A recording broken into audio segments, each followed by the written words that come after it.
그죠? 한 분은 1월 1일 새해 밝은 해가 동해에 떠오르지 않습니까?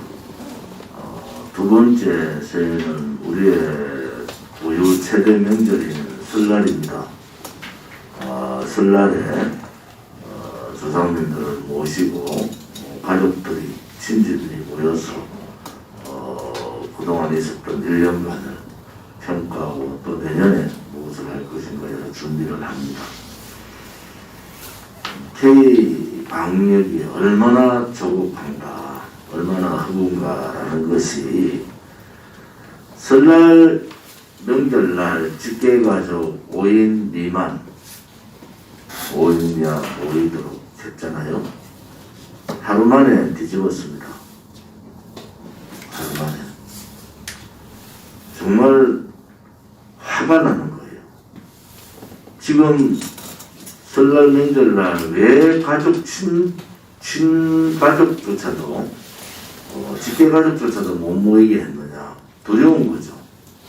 K-방역, 경제 실패, 일자리 실패, 안보 실패, 모든 것이 불법이고, 독재, 상권 분립, 침탈, 역사 침탈, 등등 할 거리가 설날 명절 상에 얼마나 많은 문재인 정부에 대한 비판이 오겠습니까? 그것이 여론이잖아요, 여론. 다 못 오게, 다 관광지로 가게 만들고, 백화점은 최고의 호황을 누려서 선물이 복이 나고, 시장 상인들은 그냥 죽지 못해 사는, 자영업자들이 죽지 못해 사는 상황을 만들어 놓고, 이제 직계가족은 같이 모여서 식사해도 됩니다. 눈에 보이는 짓들을 하잖아요. 관광지마다 사람들이 미어졌습니다. 관광지의 식당마다 사람들이 터져나갔어요. 고속도로는 부모님을 찾아뵈야 될 그 설날의 고속도로는 관광지 가는 버스로, 관광지 가는 자가용으로 평소 설날보다 더 많은 이동량을 보였습니다. 이것이 K-방역이에요. K-방역이 정치방역이라는 것이 분명하게 이번 설날 조치를 보면서 밝혀진 겁니다. 안타까운 것은 상반기 내에 접종을 완료할 수 있는 국민은 전체 국민의 10분의 1도 안 됩니다. 올해 내에 접종을 다 할 수 있는 국민도 전체 국민의 반이 안 됩니다. 결국은 뭡니까? 다음 대통령 선거 때까지 이 중국 폐렴을 끌고 가는 겁니다. 이번 설날에 못 모이게 했는 모습들을 보십시오. 가족들조차도 못 모이게 했는 모습을 보면서 다음 설날, 내년 설날이나 대통령 선거를 3, 4개월 앞에 둔 모습을 보면은 그들이 무슨 짓을 할 건지 분명히 우리는 알 수가 있습니다. 모이는 것을 두려워하는 겁니다. 지금 만약에 중국 폐렴이 종식되고 모이기 시작하면 저는 100만 명이 광화문에 모입니다. 두려운 거죠. 이제 촛불을 들 사람은 없어요. 촛불을 들어둔 사람들의 대부분이 문재인 정권의 반문재인 전선의 말씀들을 하고 있습니다. 100만 명, 200만 명, 저는 1000만 명 이상이 대통령 선거 기점에 모일 거다. 국민을 이기는 정권은 없습니다. 문재인 정권이 파쇼 정권의 역할을 하고 있잖아요. 집도를 하고 있는데 지금 여러 버마에서 미얀마에서 일어나는 사태들을 보면은 어떠한 사태가 일어날 건지 저는 예측이 됩니다. 이 정권이 결코 대통령 선거 전까지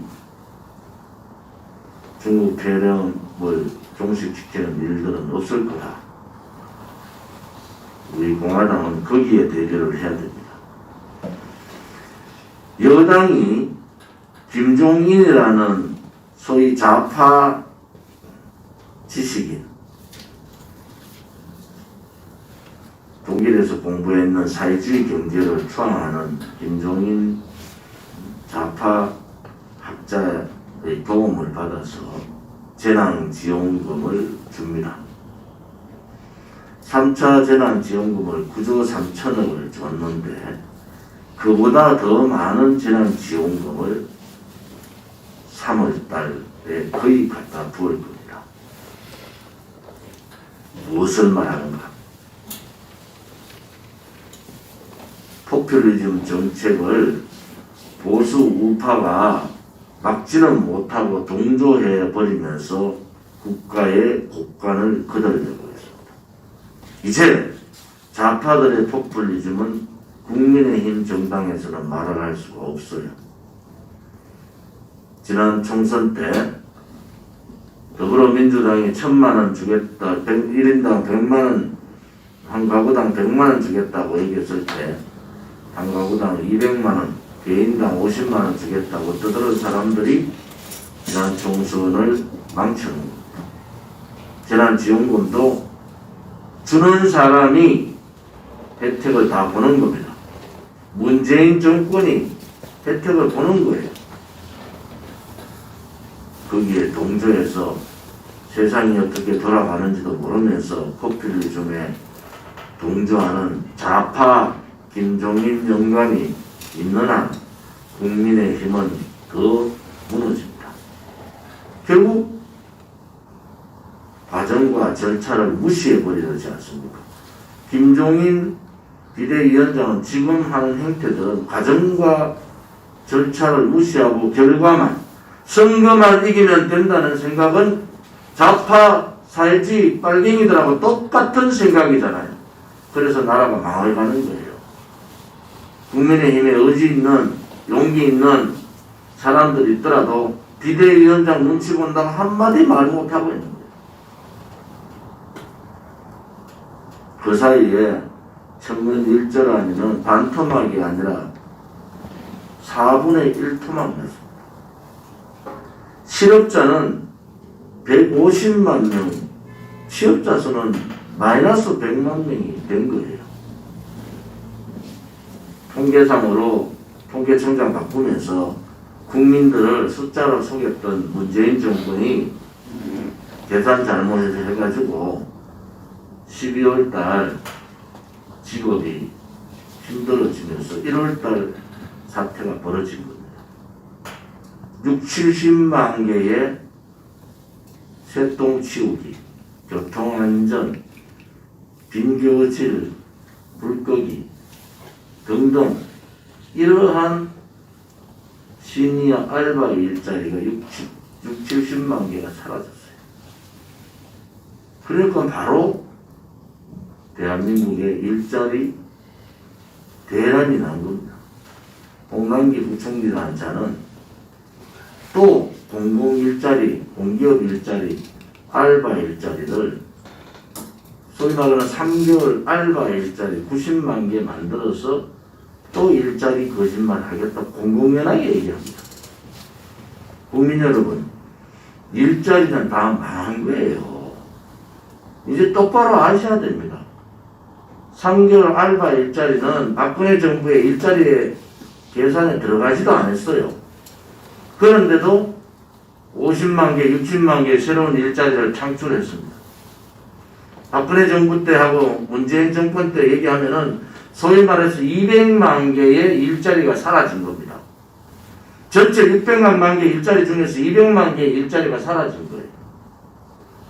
자영업자가 죽고요. 소상공인이 무너지면은 회생이 불가합니다. 회생이 불가해요. 그러면 결국 뭡니까? 가정이 무너지는 거예요. 가정이 무너지면 사회가 무너지는 거고 거기에 따르는 집단 자살이 엄청나게 늘어나고 있는 겁니다. 코로나 때문에 죽는 사람보다 훨씬 더 많은, 훨씬 몇 배 더 많은 사람들이 이 경제 참사에서 죽어가고 있는 겁니다. 이제 제발 정신 좀 차려야 됩니다. 이렇게 부채가 늘어나고 기본적인 일자리가 무너지면은 소위 계층간 사다리가 없어지는 거잖아요. 우리는 그것이 두려운 겁니다. 자영업자 소상공인들을 소위 말해서 계층별로 중산층이라고 합니다. 중산층이 무너지는 겁니다. 중산층 붕괴가 무엇을 뜻하느냐? 그것이 바로 사회주의 공산주의입니다. 가족 붕괴가 무엇을 뜻하는가? 그것이 바로 사회주의 공산주의자들이에요. 국민을 모두 감시자로 만들고 영업을 하는데도 옆에 식당 눈치 보고 손님 눈치 보고, 그것이 바로 오호 감시자하고 다름이 없는 겁니다. 나라가 벌써 사회주의 국가로 간 겁니다. 아직도 지식인이라는 자들이 아직도 굴종하고 용기 없이 음해나 하고 비판이나 하고, 박근혜 대통령 때 그렇게 비판하던 자들 다 어디로 갔습니까? 박근혜 대통령 때 그렇게 호기 있게 촛불을 칭송하던 그 자들 다 어디로 갔어요? 우리 공화당만 남았어. 이렇게 투쟁하고 있습니다. 우리 공화당 동지들께서 제가 서두에 말씀드린 대로 우리 밖에 없다는 것이 외로운 것이 아니라 우리가 있다는 것이, 그것이 영광으로 생각하는 날이 반드시 올 겁니다. 제가 이번 연휴 때 서문시장, 동백구역, 제주구 두루공원 등등 많은 대구 시민들 만났고, 세상이 돌아가는지 모르는 어떤 사람들은 저보고 대놓고 도발을 합니다. 그런데 90% 이상의 대구 시민들은 첫째, 박근혜 대통령 빨리 구출해야 된다. 둘째, 문재인은 더 이상 방법이 없다. 끌어내려야 된다. 끌어내려야 된다. 셋째, 또 아직도 진실을 모르는 분들은 왜 같이 합치지 않느냐. 우리가 반문연대는 김무성부터 시작해서 지금까지 수도 없는 반문연대 조력청을 했는데, 우리가 그때 휩쓸렸으면 우리 공화당은 사라진 겁니다. 지난 총선 때 43명의 예비 후보를 다 킬시키라는 그 사람 말 들었으면 우리 공화당은 없어지는 거예요.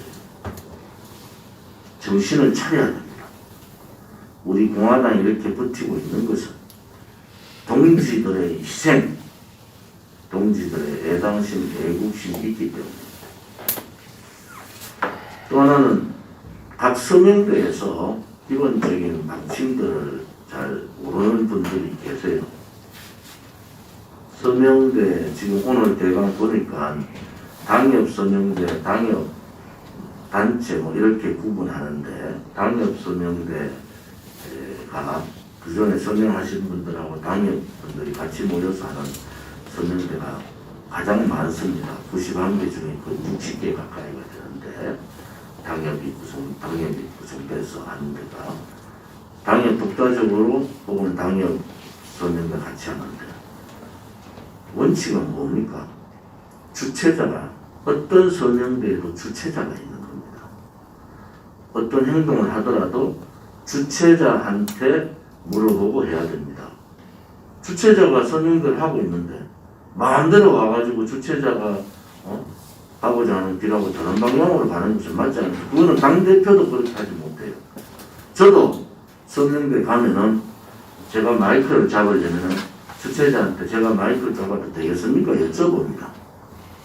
혹은 제가 앞에서 1인 시위를 하겠다고 피켓을 달라고 주체자한테 저는 여쭤보고 해요. 제가 가는 데마다 특혜를 있으시냐고, 제가 LEC 해도 되냐고. 그것이 서명대의 이 독자성이에요. 서명대를 여는 분들이 많은 고생을 하시기 때문에 당대표도 어떠한 서명대로 가서는 양해를 구하고 그 주최자의 지시에 따르는 겁니다. 앞으로 우리 공화당의 모든 서명대는 각 서명대마다 주최자가 있습니다. 오늘 이렇게 구분해서 만들어가는 것도 이 서명대의 주최자를 아셔야 된다는 거죠. 서명대의 주최자. 예를 들어서 대구는 9개 지역에 9개가 전부 당협이 앞장서는 거예요. 서울은 서명대, 이번 서명대를 기준으로 보면 딱 한 개 지역만 당협이 앞장서고 있어요. 그 차이라는 겁니다. 그 차이라는 거. 당협 조직이 기존의 시민단체 조직은 지금 많은 분들이 활동을 많이 했잖아요. 그분들은 틀이 딱 잡혀 있어요.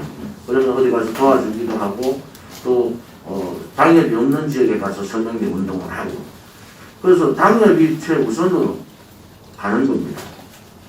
그리고 기존 시민단체가 하는 단체는 그대로 활성화를 가지고 가는 거예요. 지금 우리가 91개의 서명대가 운영이 되는 보고를 제가 받고 있는데 기존적으로 60%가 당협 중심으로 지금 가는 겁니다.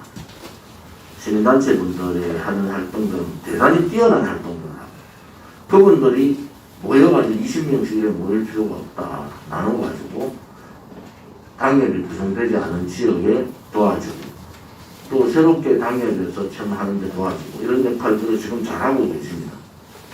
아무튼 서명대 신고를 하고 서명대 운영하는 주최자의 통솔에 당대표뿐만 아니라 모든 당원들은 그 통솔에 따라줘야 된다.